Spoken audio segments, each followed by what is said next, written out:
Continuando, parei no 3.1.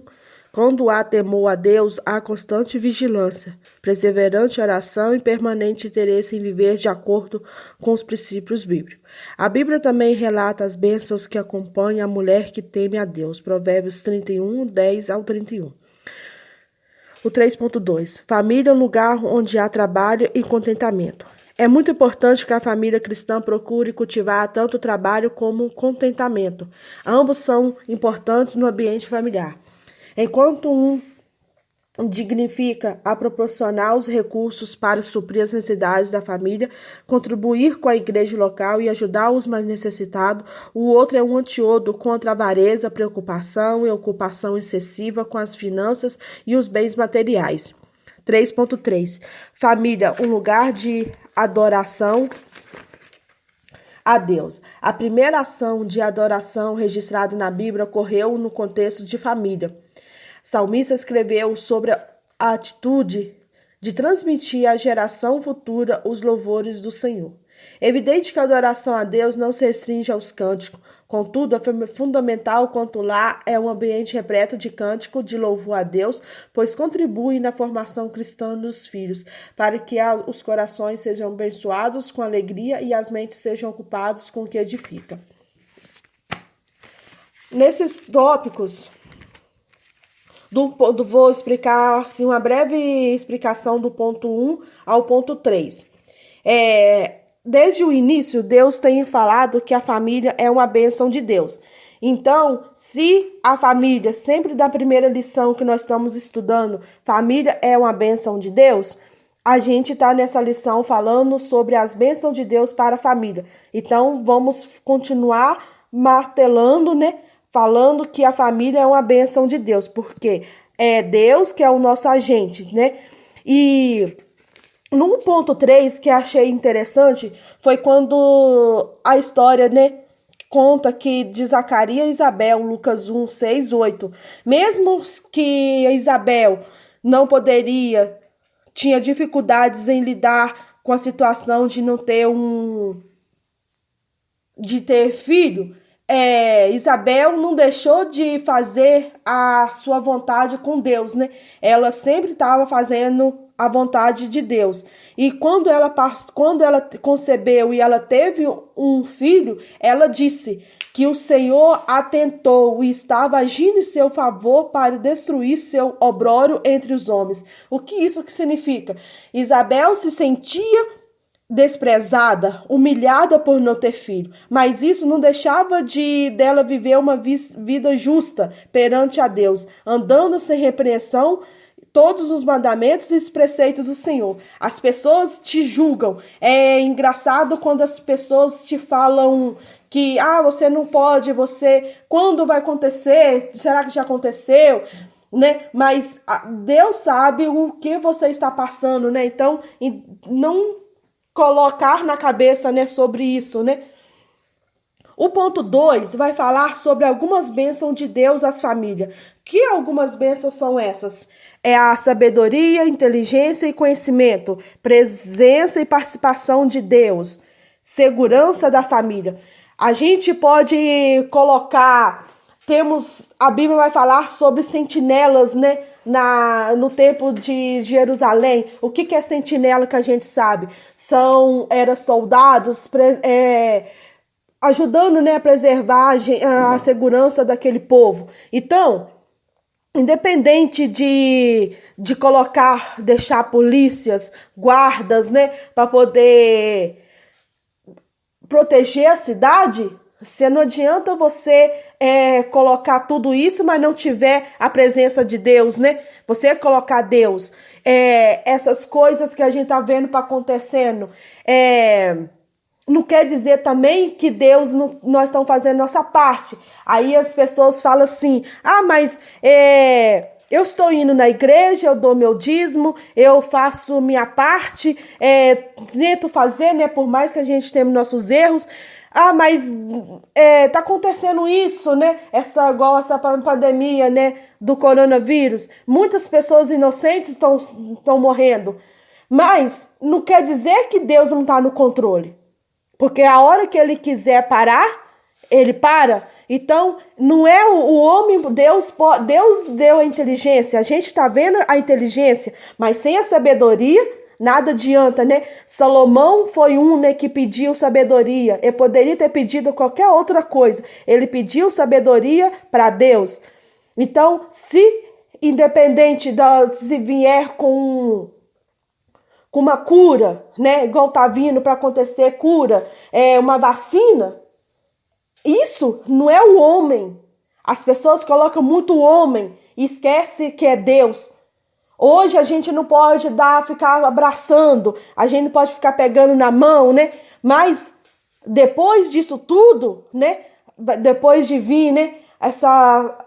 Depois de acabar com tudo, a gente vai poder abraçar as pessoas. Mas isso não é a mão do homem, é a mão de Deus. Então, não vamos colocar a soberba em primeiro lugar, né? Porque é Deus que está fazendo ali a proteção. Você pode colocar ter um palácio, ter uma casa muito bonita, colocar toda a segurança, mas se não tiver a presença de Deus, é isso que está falando no 2.3, nada vai adiantar, né? O ponto 3 vai estar falando sobre as atitudes para desfrutar das bênçãos. A gente viu no ponto 1, falando referente às bênçãos divinas. O ponto 2, o que isso vai nos trazer? E já no ponto 3, você vai desfrutar. Você vai desfrutar da presença de Deus, um lugar. O que são isso? Família, um lugar onde há temor.